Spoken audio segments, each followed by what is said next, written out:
My husband abandoned me while I was pregnant, by text. 9 years later, he broke into my backyard to kidnap our son. Before we get into the story, tell us in the comments where you're watching from. Don't forget to subscribe to the channel, turn on the notification bell so you never miss a new story, and drop a like on the video to support us. I'm Maya, I'm 33 years old, and I work night shifts in the emergency room as a nursing tech. What I'm about to tell you happened 3 years ago, but I still remember every single detail like it was yesterday. This is going to be long, so stick with me. Also, just so we're clear, yes, I went through hell, and yes, I came out the other side, but not without some serious battle scars. It started the night I told my husband I was pregnant. We'd been married for 4 years at that point, and honestly, things weren't great, but they weren't terrible either. He drove for one of those rideshare apps, working crazy hours just like me. We were living paycheck to paycheck in a small apartment, but we were managing, or so I thought. I took the test after my shift, hands shaking the entire time. 2 lines. I stared at it for what felt like an hour, but was probably more like 5 minutes. I was terrified and excited all at once. We'd talked about kids before in that vague, someday kind of way, but this was real. This was happening. When he got home that evening, I showed him the test. I'll never forget the look on his face. He smiled, said all the right things about how happy he was, pulled me into a hug.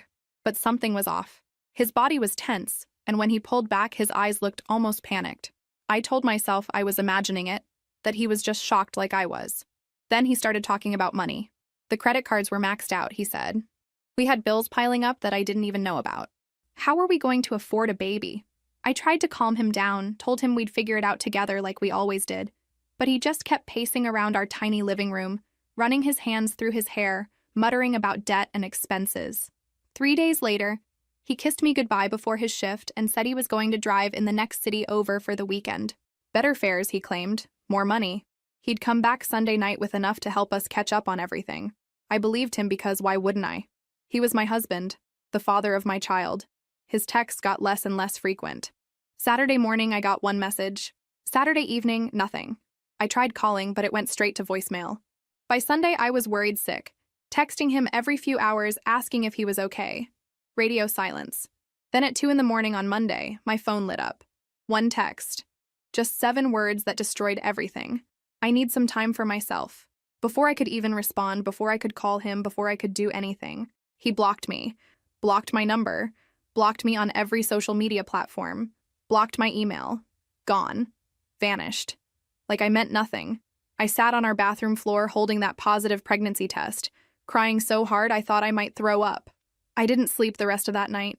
I went through my shift at the hospital on autopilot, completely numb. This couldn't be real. This couldn't be happening. People don't just disappear like that. Husbands don't abandon their pregnant wives through a text message at 2 a.m, but mine did. 2 weeks later, a delivery guy showed up at my door with an envelope. Divorce papers.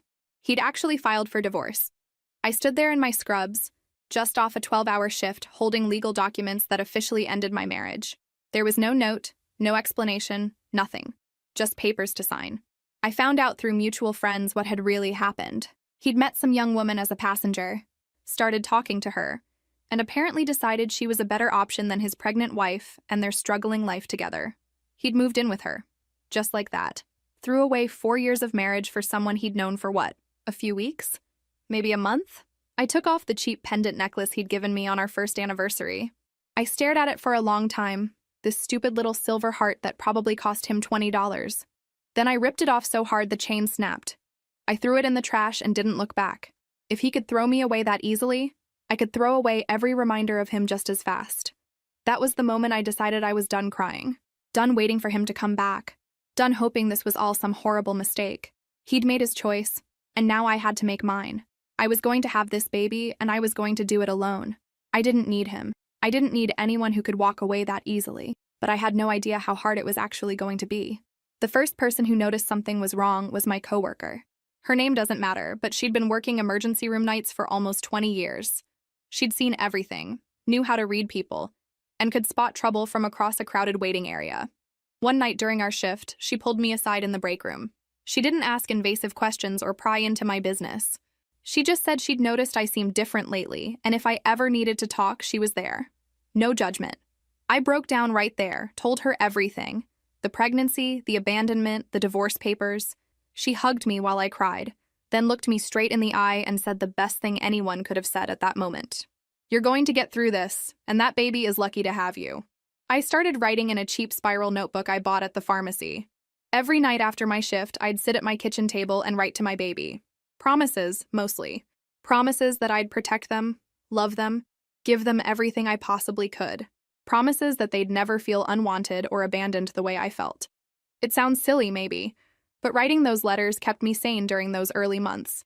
My first prenatal appointment was at a community clinic because that was all I could afford.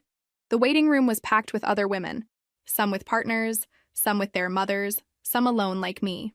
I sat there watching couples hold hands and talk excitedly about their upcoming babies, and I felt so incredibly isolated. This should have been a moment I shared with someone. Instead, I was surrounded by people and completely alone. But then they called my name, took me back to the exam room, and I heard my baby's heartbeat for the first time. Everything else just faded away. That rapid flutter through the monitor, that proof of life growing inside me, it made everything real in a way the positive test never had. I left that clinic with printed ultrasound images and a determination I hadn't felt in weeks. I could do this, we could do this. Then his mother called.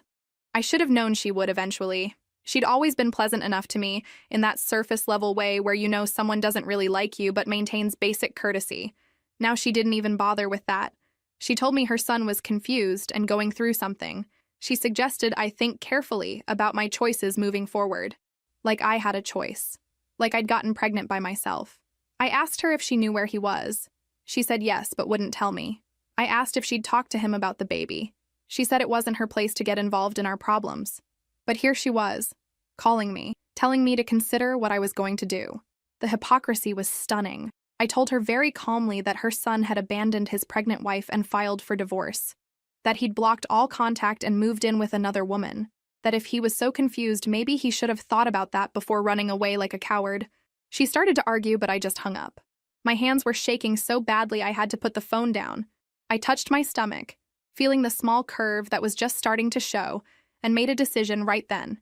I was done waiting for him to step up, done hoping he'd somehow develop a conscience.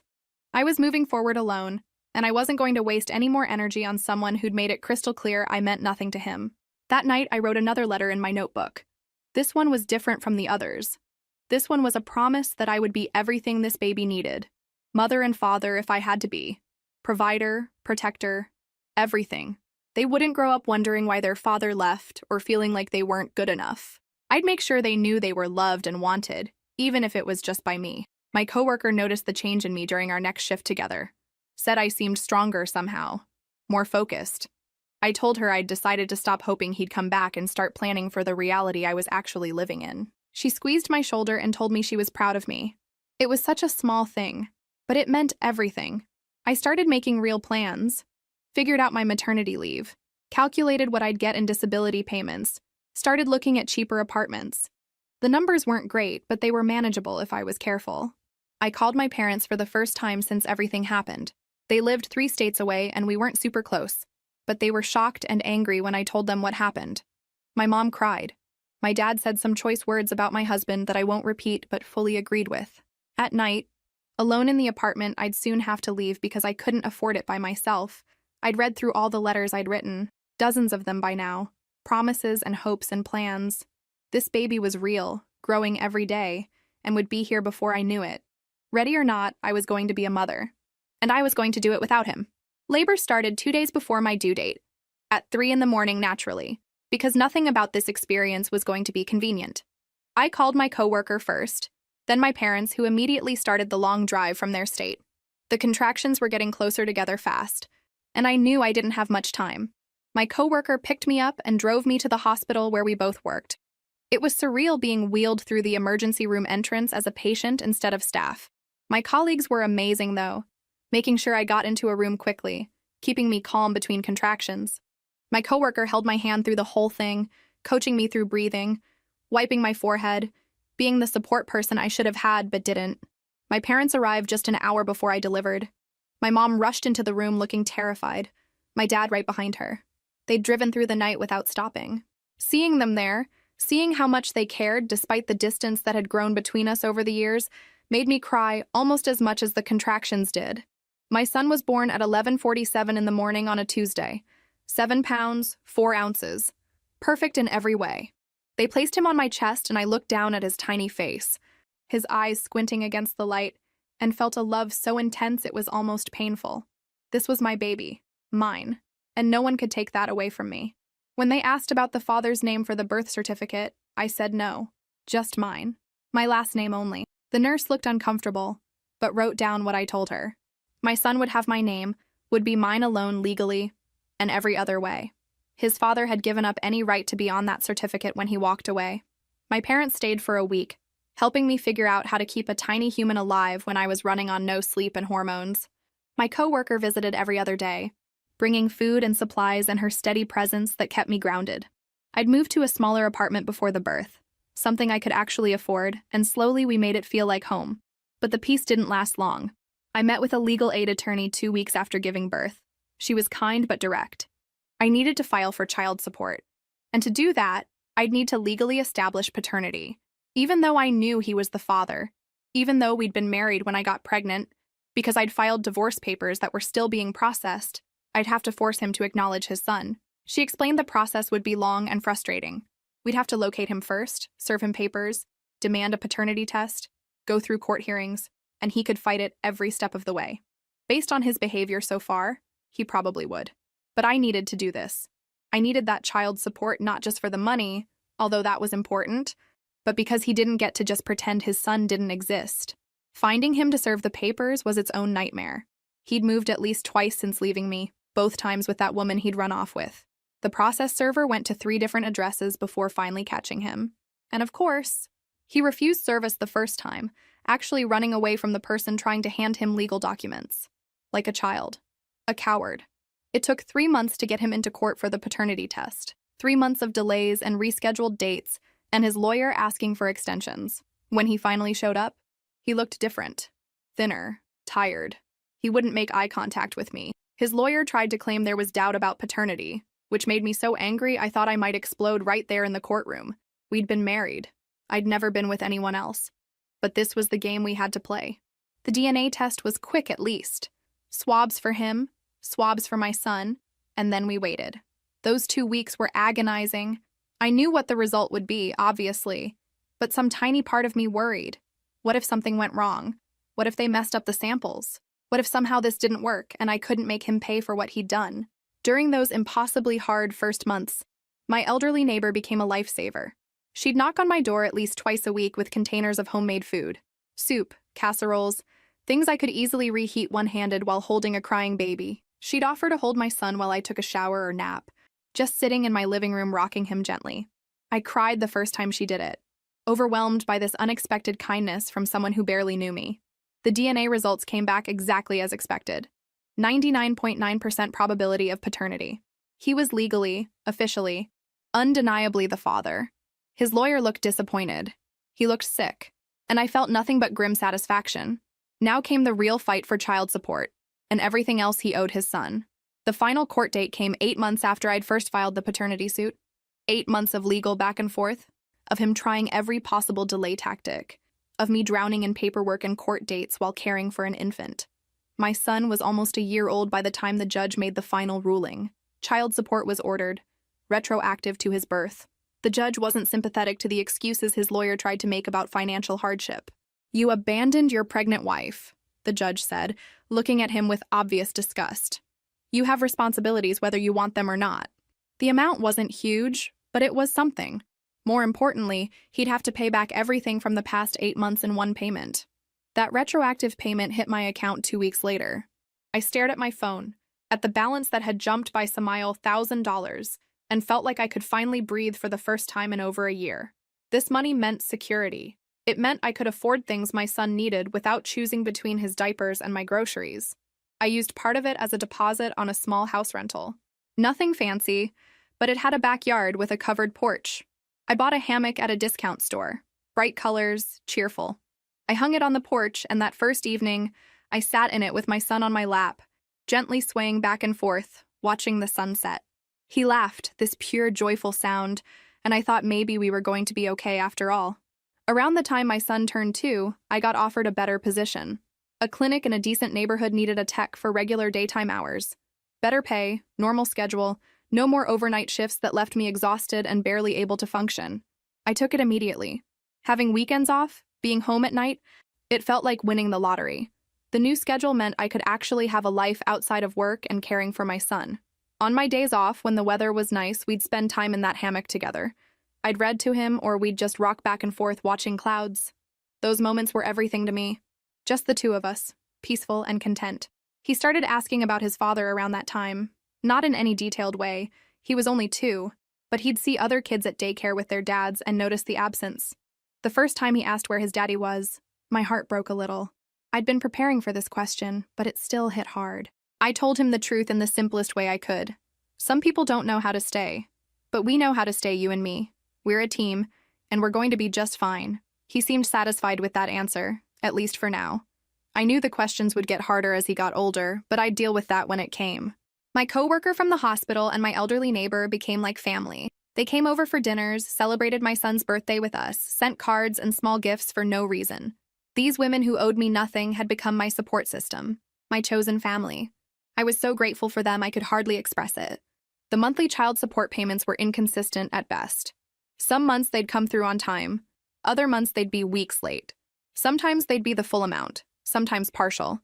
It was frustrating, but I'd learned to plan around it, to assume it wouldn't come and be pleasantly surprised when it did. I'd stopped expecting anything reliable from him long ago. I'd heard through mutual friends that he and that woman had broken up, that he was living alone now, working odd jobs, barely making ends meet. A small petty part of me felt satisfaction at that, though I tried not to dwell on it. Karma wasn't my responsibility. My responsibility was the little boy who called me mama and depended on me for everything. We developed our routines and rituals. Saturday mornings were pancakes and cartoons. Sunday afternoons were playground time if the weather was good. Every night before bed, I'd read him 3 stories, always 3. Never more or less because consistency mattered to him. These small moments built our life together, created our own little family unit of 2. I still wrote in that notebook sometimes, though less frequently now. The letters had changed from desperate promises to updates on our life. Look how strong we are. I'd write, look how far we've come. Your father's loss. Truly. He was missing everything. Every milestone, every smile, every breakthrough. His choice. His loss. On the anniversary of the day he'd left, I took off my wedding ring that I'd somehow still been wearing out of habit. I'd lost weight since having my son, and it had been sliding around on my finger for months anyway. I put it in a drawer and didn't think about it again. That chapter was closed. This new chapter, with just me and my son, this was what mattered now. The daycare my son went to held parent meetings every few months. Usually I dreaded them because it meant awkward small talk with other parents who had partners and support systems and lives that looked nothing like mine. But this particular meeting changed everything, though I didn't know it at the time. I was sitting in one of those tiny chairs meant for children, trying to pay attention to the director talking about upcoming curriculum changes, when a man sat down next to me in an equally tiny chair. He had a tired face, the kind that comes from working too many hours and sleeping too few. He gave me a small smile and turned his attention to the front of the room. Later, I learned he was a physical education teacher at 2 different public schools. He taught elementary school kids during the day and coached after-school sports programs to make ends meet. His daughter was in my son's class, and like me, he was doing the single-parent thing after a divorce. We didn't talk much that first meeting, just a brief introduction, and then we both left to pick up our kids. But our kids became friends almost immediately. They'd seek each other out at drop-off, play together during the day, and ask about each other at home. So naturally, we started running into each other more often. The playground near my house became a regular after-daycare spot, and more often than not, he'd show up with his daughter around the same time. The conversations started simple, kid stuff mostly, comparing notes on tantrums and sleep schedules and the absolute chaos of raising small humans alone, but gradually they deepened. We talked about our divorces, the loneliness of single parenting, the exhaustion that never quite went away. He actually listened when I talked, didn't just wait for his turn to speak. It was refreshing. I found myself looking forward to these playground meetings, started making sure my son and I were there at times I knew they'd probably show up. Noticed when my stomach did a little flip when I'd see them walking toward us. I tried to ignore it at first. Told myself I was just happy my son had a friend, but I knew I was lying to myself.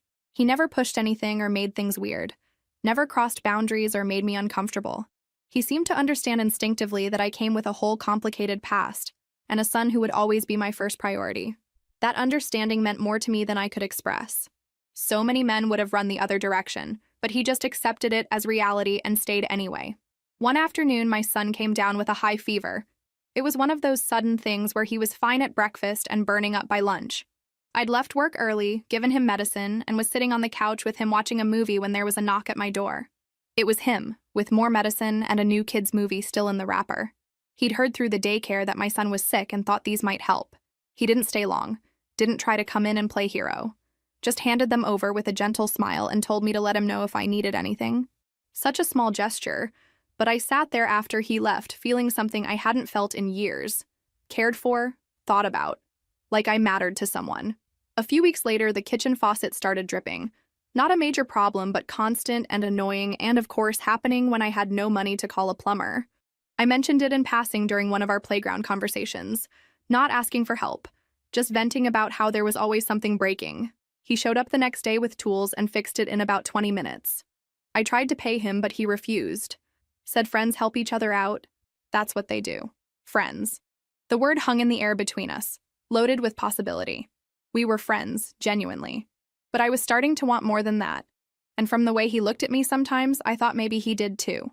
7 months after that first parent meeting, we'd fallen into such a comfortable pattern that it felt like we'd known each other for years. The kids were inseparable. We had standing playground dates 3 times a week. He'd text me funny things that happened at school.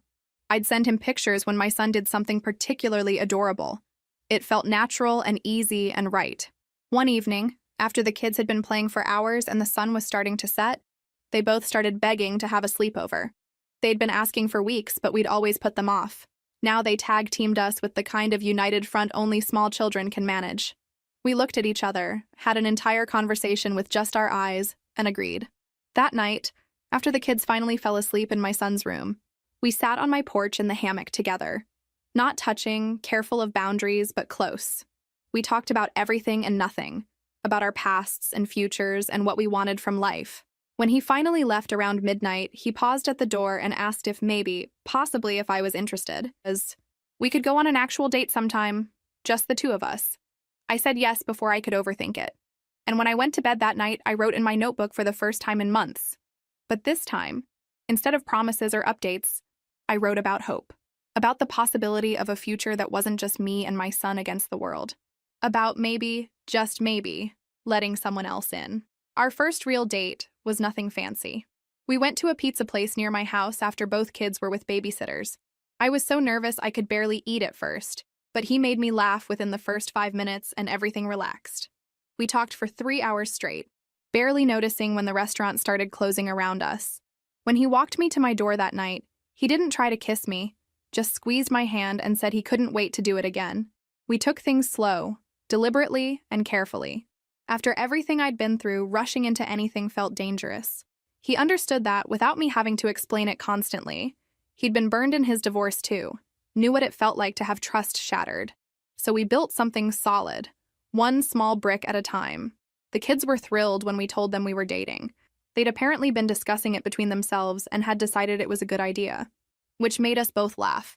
They started calling our time together family time, completely unprompted, which made my heart squeeze every time I heard it. What I loved most was how he showed up for the small things. When my car wouldn't start one morning, and I was panicking about getting my son to daycare and myself to work, he was there within 15 minutes to drive us. When I mentioned needing to pick up groceries but dreading taking a tired toddler shopping, he offered to watch my son without hesitation. He never made a big production of helping. Just did it because that's what partners do. The first time I really knew I loved him was such a mundane moment it almost seemed silly.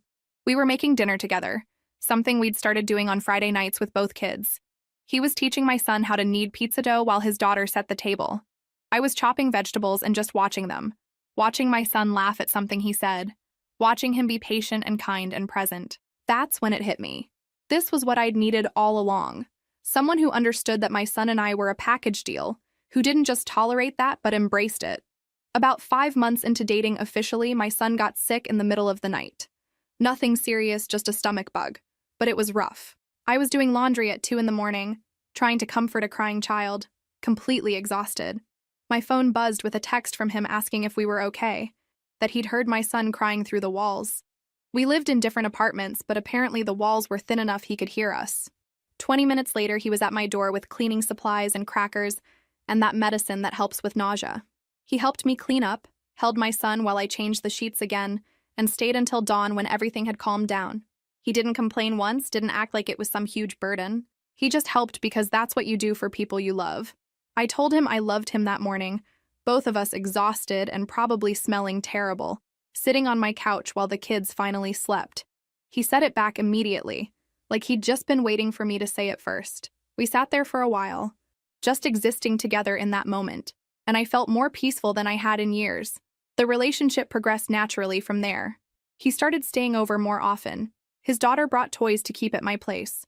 My son started calling him by his first name instead of just her dad, which felt significant. We became a unit, this makeshift family of 4 that somehow worked perfectly. 7 months in, we were basically living together even though we technically still had separate places. It made financial sense to combine households officially. But more than that, it made emotional sense. The kids were desperate for it. We wanted it. So we started looking for a bigger place that could fit all of us comfortably. One night, after we just signed the lease on a 3-bedroom house with a real yard, we were sitting in my hammock together. The one I'd bought with that first child support payment, the one that had become my symbol of survival and independence. He asked if we could take it with us to the new place. Said it seemed important, that it was part of my story, and should come along. Such a small thing to notice, but it made me cry. He got it. He understood that these pieces of my past, even the hard parts, had made me who I was. He wasn't trying to erase what I'd been through or pretend it didn't happen. He was just offering to be part of what came next. I wrote in my notebook that night while he slept next to me. I wrote about second chances and healing and how sometimes the worst things that happen to us lead us exactly where we need to be. If my ex hadn't left, I never would have met this man who loved my son like his own, who made me laugh every day, who showed up consistently without fail. The thought didn't make what my ex did okay, not even close, but it did make the pain feel purposeful somehow. We moved into the new house a month later, all 4 of us together. Both kids got their own rooms, which they were excited about for approximately 1 night before they started having sleepovers in each other's rooms instead. We hung my hammock in the backyard, in a spot with a good view of the sky, and sitting there together, our little family of 4, I finally felt completely whole. Life was good for almost 7 years. 7 years of stability and happiness and the normal chaos of raising 2 kids. My son was 9 years old and barely remembered a time before his stepdad. The child support still came irregularly, sometimes months apart, but we'd stopped relying on it years ago. I'd honestly mostly forgotten about my ex, moved on completely. Then one evening, my phone rang, my old coworker from the hospital, the one who'd been with me through everything. Her voice was tense in a way that immediately put me on edge. "Maya," she said, "I need to warn you about something. Your ex-husband was here at the hospital last night." My stomach dropped. I hadn't heard his name in years, hadn't thought about him beyond the occasional child support deposit. He was a ghost, barely real anymore. She continued before I could respond. He wasn't a patient. He showed up in the emergency room around midnight, clearly intoxicated. He was asking for you specifically, telling the front desk he needed to talk to the nurse Maya. They told him you hadn't worked here in years, that they couldn't give out employee information anyway. He got aggressive, started raising his voice, insisting he knew you worked there and demanding your current information. I couldn't breathe. This wasn't a coincidence. This wasn't running into each other by chance. He was hunting me. Security had to escort him out, she said. He was shouting about how you'd stolen his son, how you owed him, how he had rights. Maya, it was bad. I wanted you to know immediately in case he tries to find you another way. After I hung up, my hands were shaking so badly I had to put the phone down. I told my boyfriend everything, watching his face shift from confusion to concern to barely contained anger. The ghost of my past hadn't just reappeared. He'd come looking for me, deliberately, and that changed everything. Over the next few days, I pieced together what had happened to him. That woman he'd left me for had finally left him, apparently for someone with better prospects. Karma works in interesting ways sometimes. Around the same time, he'd lost his license for driving under the influence, ending his rideshare career immediately. Without income or transportation, his life spiraled fast. Then his mother died unexpectedly, leaving him a small inheritance. Not much, but enough to have given him a fresh start if he'd used it wisely. Instead, he drank it away within 3 months. By the end, he was essentially homeless, couch surfing with old friends who were getting tired of him, barely functioning. And somewhere in all that destruction, his brain had latched onto a dangerous idea. The family he'd abandoned almost a decade ago, the woman he'd walked away from without looking back, became his obsession. In his twisted logic, I was somehow responsible for his failures. If he could just get back what he'd thrown away, everything would be fixed. But he hadn't come to the hospital to make amends. He'd come drunk and aggressive, demanding information, making threats. This wasn't about wanting to be a father. This was about control, about blame, about a desperate man with nothing left to lose looking for someone to drag down with him. That night, the first message arrived. 2 a.m, just like that text he'd sent almost a decade ago when he'd abandoned me. This time it was a voice message. His words slurred and rambling. He missed his son. He'd made mistakes. He wanted to be involved now, wanted to make up for lost time. I didn't respond. There was nothing to say to someone who'd thrown us away and only wanted us back when he had nothing else left. The next night, another message, then another, each one progressively angrier as I continued to ignore him. By the end of the week, the tone had completely shifted from pathetic to aggressive. I'd stolen his son from him, he claimed. I'd poisoned his child against him. I'd ruined his life by taking him to court for child support all those years ago. The delusion was stunning. He'd ruined his own life through every single choice he'd made. But somehow, in his twisted version of reality, I was the villain. I'd forced him to abandon his pregnant wife. I'd made him drink away his inheritance. I'd caused every bad thing that had ever happened to him. I started saving everything, every message, every voicemail, every text. Created a file because I had a bad feeling about where this was heading. My boyfriend suggested we talk to a lawyer about a restraining order, but I wanted to wait and see if he'd just burn himself out first. Sometimes drunk people fixate on something and then move on when they don't get the reaction they want. I was hoping he was one of those. I was wrong. My elderly neighbor, the one who'd helped me when my son was a baby, called me one afternoon. She'd seen a man matching my ex's description walking around our street, just walking back and forth, looking at houses like he was searching for something specific. She hadn't approached him, but it had made her uncomfortable enough to let me know. My blood ran cold. He'd found where we lived. He was watching our house. This wasn't just drunk messaging anymore. This was stalking. This was dangerous. I called a lawyer that same day and started the process for a protective order. She explained it would take a few days to get before a judge, that I needed documented threats first. The messages would help, but we needed to establish a clear pattern of harassment and danger. More messages came over the next few days, each one darker than the last. Voicemails where his voice was slurred and furious, shouting about his rights as a father, how he'd been kept from his son for too long, how he was going to fix everything, make things right, whether I liked it or not. The threats weren't explicit enough to get him arrested immediately, but they were enough to terrify me. I kept the kids close, explained there was a situation we were handling. My son, 9 years old now, asked if it was about his biological father. He was old enough to understand more than I wanted him to. I told him the truth simply. His biological father was having serious problems and might try to contact us, but we were taking steps to keep everyone safe. The protective order was granted 5 days later. He had to stay at least 500 meters away from me, my son, our home, my work, and my son's school. Violating it would mean immediate arrest. But serving him the papers proved difficult. He was bouncing between addresses, staying with different people, impossible to pin down consistently. It took almost a week before the process server finally caught him at a bar. He'd been served, officially notified. I thought maybe that would be the end of it, that the legal order would scare him into backing off, make him realize this wasn't a game he could win. But desperate people with nothing left to lose don't make rational decisions. They make dangerous ones. And I was about to learn just how dangerous he'd become. Then the messages started. Late at night. Always when he was clearly drunk based on the typos and rambling nature. At first, they were almost pathetic. He missed his son, he said. He'd made mistakes. He wanted to be involved now, wanted to make up for lost time. I didn't respond. There was nothing to say to someone who'd thrown us away and only wanted us back when he had nothing else left. When I didn't respond, the messages changed. They got angrier, more aggressive. I'd stolen his son from him, he claimed. I'd poisoned his child against him. I'd ruined his life by taking him to court for child support. The delusion was stunning. He'd ruined his own life through every choice he'd made, but somehow in his mind, I was the villain of his story. I saved every message, every voicemail. Started a file because I had a bad feeling about where this was heading.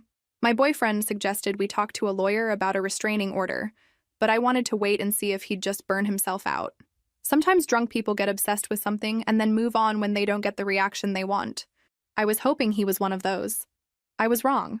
One of my neighbors, the one who'd helped me when my son was a baby, called me one afternoon. She'd seen a man matching my ex's description walking around our neighborhood, just walking back and forth on our street, looking at houses. She hadn't approached him, but it had made her uncomfortable enough to let me know. My blood ran cold. He knew where we lived. He was watching our house. This wasn't just drunk messaging anymore. This was stalking. This was dangerous. I called the lawyer that same day and started the process of getting a protective order. She explained it would take a few days to get before a judge, that I needed documented threats first. The messages would help, but we needed to establish a pattern of harassment. More messages came over the next few days. Voicemails now too, his voice slurred and angry. He had rights as a father, he shouted into the phone. He'd been kept from his son for too long. He was going to fix everything, make things right whether I liked it or not. The threats weren't explicit enough to get him arrested immediately, but they were enough to terrify me. I kept the kids home from school for a few days, told them there was a situation we were handling but they needed to stay close. My son asked if it was about his biological father. He was 9 now, old enough to understand more than I wanted him to. I told him the truth in the simplest terms I could. His biological father was having problems and might try to contact us, but we were taking steps to make sure everyone stayed safe. The protective order was granted on a Friday afternoon. He had to stay at least 500 meters away from me, my son, our home, my work, and my son's school. Violating it would mean immediate arrest. The process server tried to deliver it that same day but couldn't find him. He was bouncing between addresses, staying with different people, impossible to pin down. It took 3 more days before they finally served him at a bar where he was drinking. I thought maybe that would be the end of it, that the official legal order would scare him straight, make him realize this wasn't a game, that he'd back off and disappear again like he had before. I should have known better. Desperate people with nothing left to lose don't make rational decisions. They make dangerous ones. The protective order made things worse, not better, like it had triggered something in him, made him angrier and more determined. The messages became more frequent, arriving at all hours. He'd call from different numbers that I'd have to block one by one. The voicemails were getting concerning enough that the lawyer said to save them all and report them to the police. He started leaving rambling audio messages, sometimes 5 or 6 in a row. They'd start out almost calm, talking about his son and his rights as a father. But by the end of each message, he'd be screaming about how I'd stolen his life, destroyed his family, taken everything from him. In his twisted version of reality, I was the one who'd abandoned him, not the other way around. The police took reports but said until he actually violated the order by coming near us, there wasn't much they could do. Words weren't enough for an arrest, apparently. They increased patrols in our neighborhood, which helped me feel slightly better, but I knew they couldn't be there all the time. We were essentially waiting for him to do something bad enough to justify intervention. I couldn't sleep anymore. Every sound outside made me jump. I'd check the locks multiple times a night, peek through the curtains to make sure no one was out there. My boyfriend started sleeping on the couch some nights so he could hear if anyone tried the doors. We were living in a constant state of alert, exhausted and terrified. The kids knew something was wrong. They'd catch us whispering, see how tense we both were. His daughter asked if we were okay, said we seemed scared. We tried to act normal around them, but kids aren't stupid. They can feel when the adults in their lives are stressed. I hated that he was affecting their peace too, invading their safe space even without being physically present. Then one night, around 2 a.m, someone started pounding on our door. Aggressive, violent pounding that woke up the entire house. The kids started crying. I grabbed my phone to call the police while my boyfriend went to the door, careful not to open it. He looked through the peephole and saw him, my ex, standing on our porch, clearly drunk, yelling about his son. We didn't open the door. My boyfriend shouted through it that the police were on their way and he needed to leave, that he was violating a protective order and would be arrested. But he just kept pounding, kept yelling, saying he had rights, that no piece of paper was going to keep him from his family, like he hadn't abandoned us a decade ago. The police took 11 minutes to arrive, longest 11 minutes of my life, listening to him rage outside our door while the kids sobbed in their rooms. But when the sirens got close, he ran, stumbled down the street and disappeared into the night before the officers could grab him. They searched the area, but he was gone. The officers took our statements, documented everything, photographed some damage he'd done to our door from the pounding. They said this was a clear violation and they'd arrest him on site. They increased patrols even more, promised to drive by every hour. But I knew that wasn't enough. He'd been here once, he'd come back. We reinforced the locks that same day, added security cameras front and back, started parking cars in the driveway instead of on the street so we'd hear if anyone approached the house, turned our home into a fortress, because that's what it took to feel even slightly safe. The lawyer filed additional charges based on the violation. This wasn't just harassment anymore, this was criminal. But they had to find him first, and he'd gone underground completely, not staying anywhere long enough to be located. The process server couldn't find him. The police couldn't find him. He was out there somewhere getting angrier, and we had no idea when he'd show up again. My son started having nightmares. He'd wake up crying, asking if the bad man was going to take him away. I'd hold him and promise that would never happen, that we'd keep him safe, but the words felt hollow. How could I promise that when I didn't feel safe myself? When my hands shook every time I heard an unexpected noise. His daughter started acting out at school, getting in fights, having tantrums. The stress was affecting her even though this wasn't directly her situation. She loved my son like a brother, loved our family, and seeing it threatened was breaking something in her. We got her into counseling, but it felt like putting a Band-Aid on a gunshot wound. 2 weeks after the door incident, he tried a different approach. Started sending emails from new accounts as fast as I could block them. These were different, though. Less angry, more manipulative. He claimed he just wanted to meet his son, just wanted 5 minutes. He'd get help, get sober, do whatever it took. All he needed was a chance. But I remembered who he was 9 years ago, when he'd looked me in the eye and lied about being happy about the pregnancy. Remembered the 2 a.m. text message abandoning us. Remembered years of irregular child support and zero interest in his son's life. This wasn't about wanting to be a father. This was about control, about ego, about not being able to handle that I'd built a good life without him. The lawyer advised filing for complete termination of his parental rights. Given the abandonment, the protective order violation, the documented alcoholism, we had a strong case. But that process could take months. And in the meantime, we were just supposed to wait and hope he didn't escalate further. One Saturday afternoon, everything came to a head in the worst possible way. It was one of those perfect Saturday afternoons that make you forget bad things exist in the world. Sunny but not too hot. A light breeze that made sitting outside pleasant. My boyfriend and I were on the back porch watching the kids play in the yard. His daughter was pushing my son on the swing we'd installed last summer, both of them laughing. Everything felt normal and safe for the first time in weeks. I'd just gotten up to get us drinks from the kitchen when I heard my boyfriend say my name. Not loud, but sharp. Urgent. I turned around and my heart stopped. My ex was in our backyard. He'd climbed the fence, which wasn't high but still. He was standing there in wrinkled clothes, looking thinner than I remembered, swaying slightly. Drunk, obviously drunk. The kids saw him and stopped playing. My son looked confused, didn't recognize him. His daughter moved closer to my son instinctively, protective. I stepped in front of both of them, putting myself between them and him. My boyfriend was already moving, positioning himself between all of us and the threat. My ex started talking, words slurred but voice loud. He wasn't going to be kept away from his son anymore. No court order was going to stop him from seeing his own kid. He'd tried to do things the right way, but now he was done asking permission. He was taking his son home where he belonged. I told him to leave. Tried to keep my voice steady even though I was shaking. Told him he was violating the protective order, that the police would arrest him. But he just laughed. This bitter, angry sound. Said he didn't care about the police or the order or anything anymore. He'd lost everything already. What did he have left to lose? My boyfriend spoke then, calm but firm. Told him he needed to leave our property immediately. That he was scaring the children. That this wasn't the way to handle things. But my ex wasn't interested in reason. He started advancing toward us.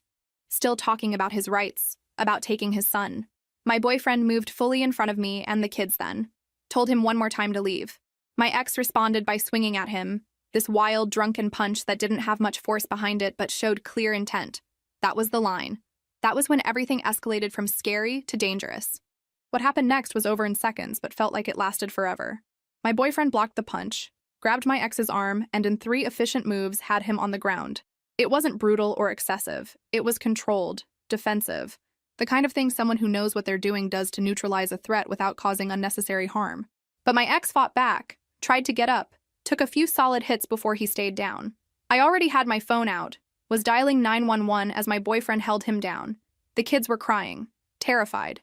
I got them inside the house, locked the door, and stayed on the phone with the dispatcher while my boyfriend kept my ex pinned in the yard. He was bleeding from his nose, still trying to fight even though he had no chance, screaming about injustice and his son. The police arrived in under 5 minutes. This time there was no escape. They found him in our yard, clearly intoxicated, violating a protective order, having assaulted someone on their own property. They cuffed him while he yelled, dragged him away, still shouting threats and accusations. One officer stayed behind to take our statements while the other took him to jail. My boyfriend had a split lip and bruised knuckles. Nothing serious, but seeing him hurt because of my past, because of my ex's instability, made me feel sick with guilt. He insisted he was fine, said he'd do it again without hesitation to protect us. The officer who'd stayed took photos of his injuries, documented everything. Self-defense was obvious, he said. Clear-cut case. We gave detailed statements about everything. The months of harassment, the protective order violation at the door, today's invasion.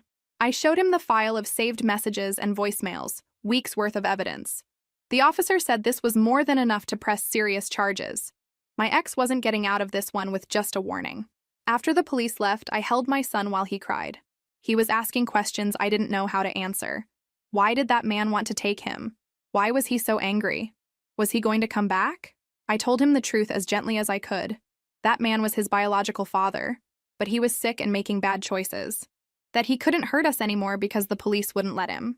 That he was safe here with us. His daughter was shaken up too. She kept asking if everyone was okay, if the man was gone for good. My boyfriend held her and promised her that everything would be fine now, that the bad part was over. I hoped desperately he was right.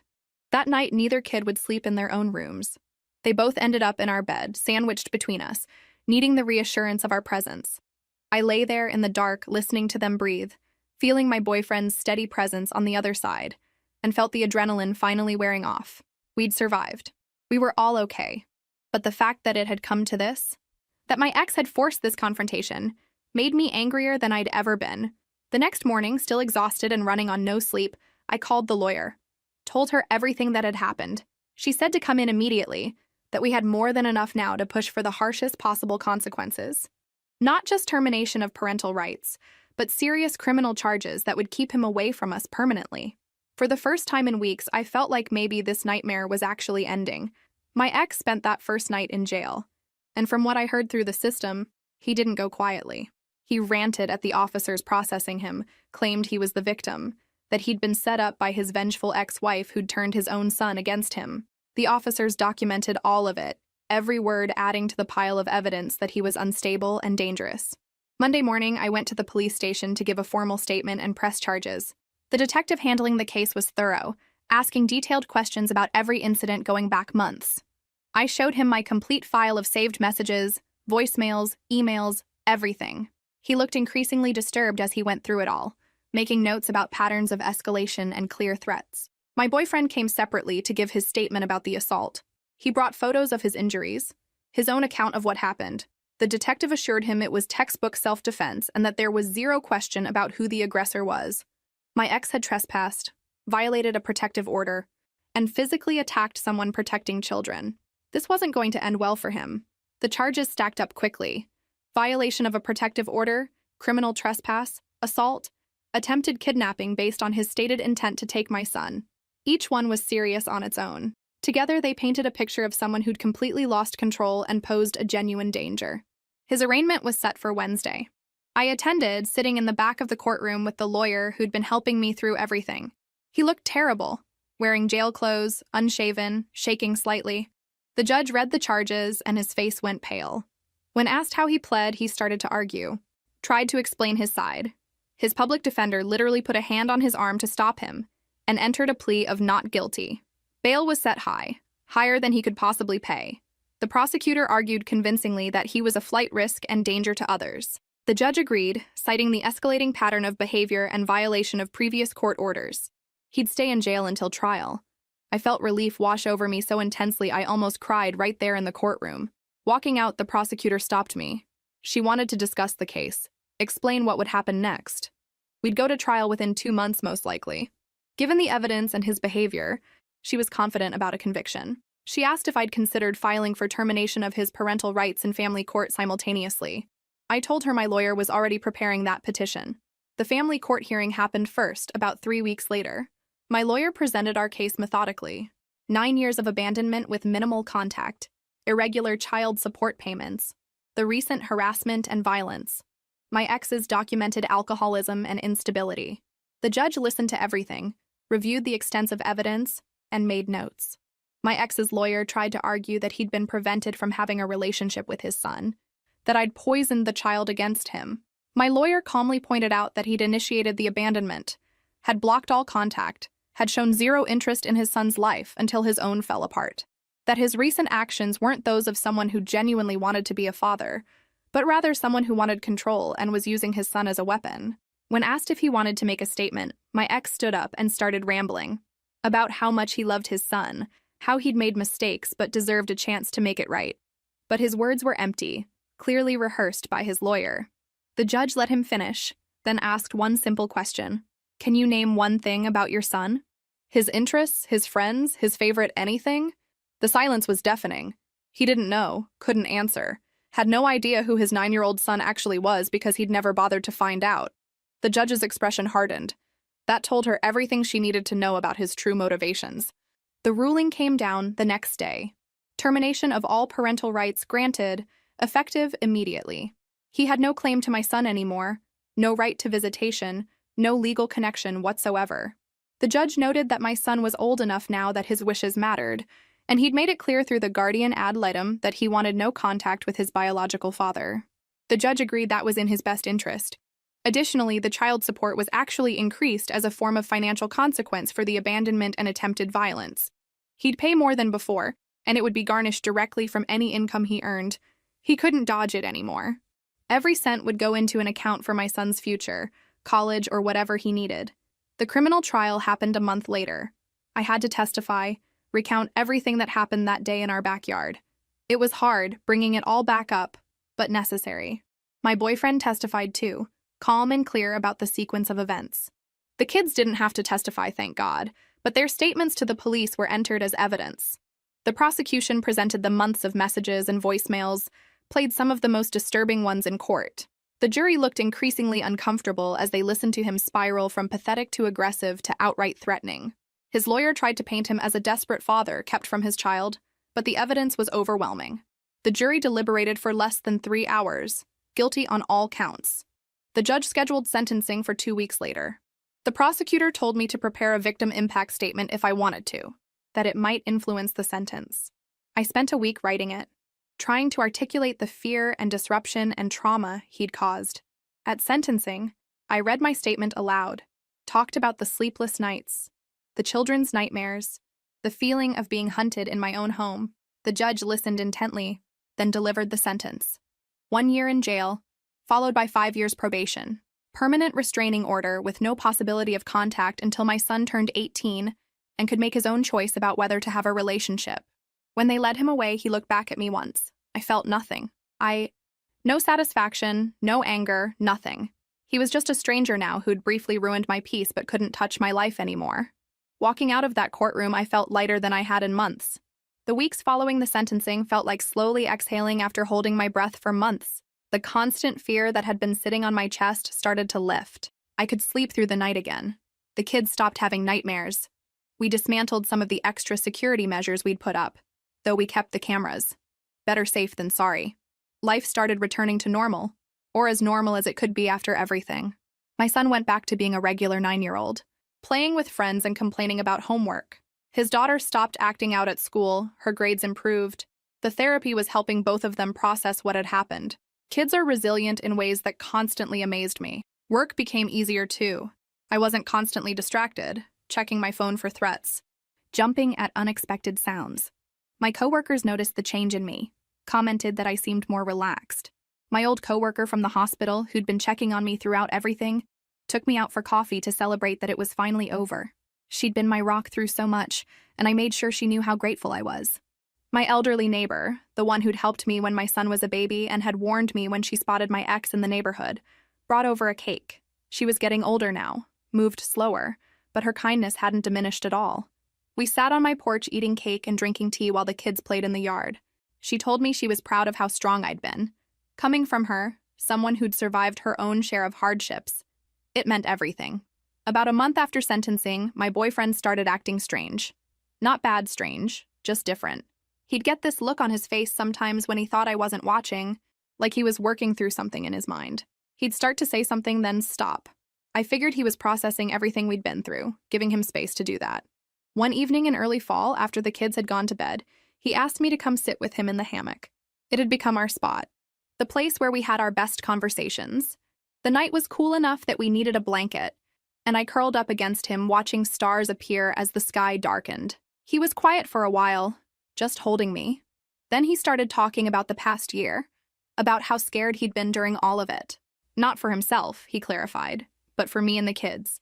About how seeing my ex in our yard that day had triggered something primal in him, this overwhelming need to protect his family.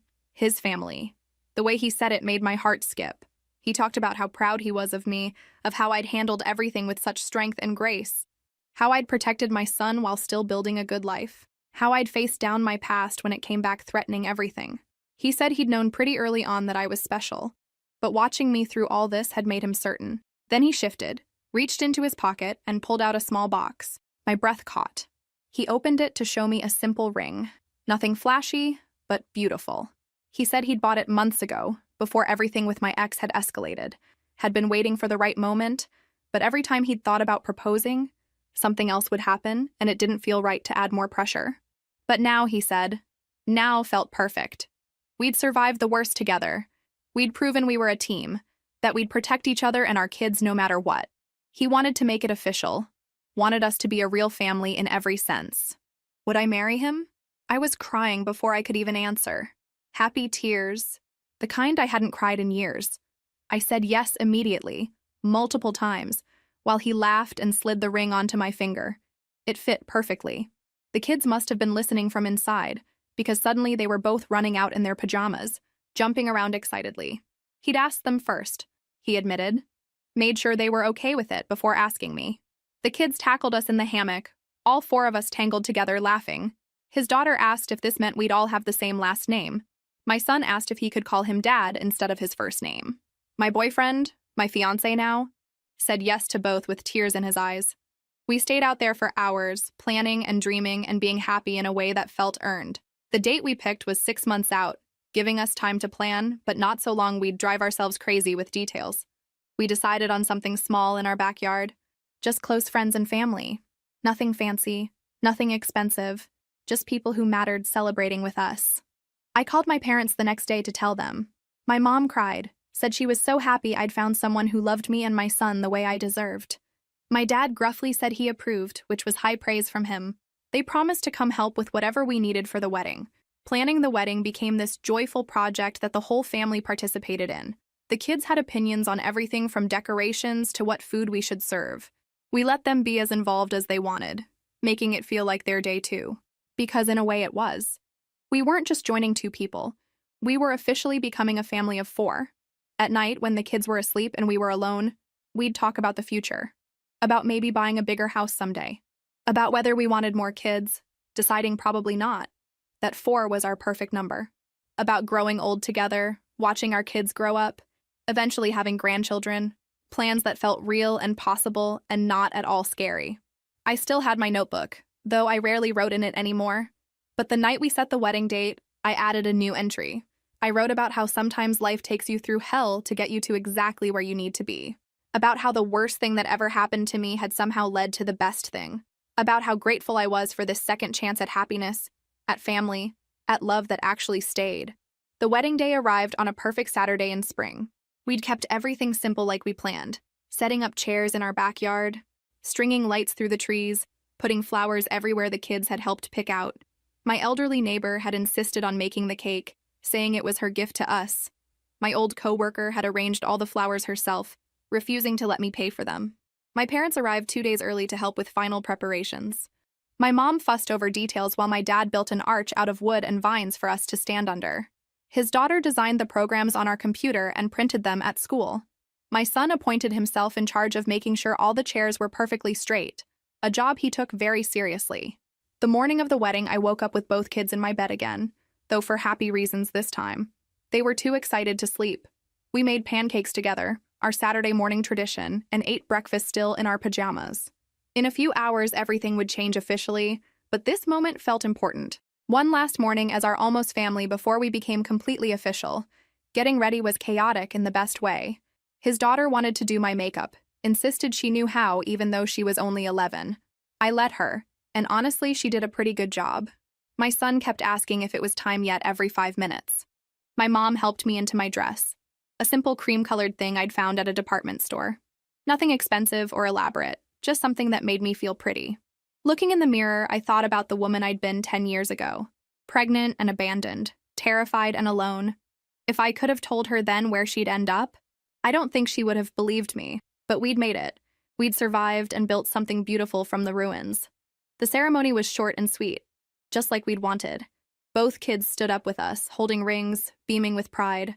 My son handed over my ring when it was time, this little boy who'd only ever known one father despite having two biologically. When we exchanged vows, we included promises to the kids too. Promises to love and protect and support each other, all four of us together. The moment my fiancé became my husband felt both monumental and completely natural. Like we'd been married already in all the ways that mattered, and this was just making it official. We kissed while everyone cheered, and I heard both kids shout, "Yes!" making everyone laugh. During the reception, which was really just a backyard party with our favorite people, my son came up to me. He looked serious, like he had something important to say. He told me he was glad his biological father wasn't there, that his real dad was the one who'd just married me, the one who'd always been there, who'd protected us, who loved him. I hugged him tight, crying again, and told him I felt the same way.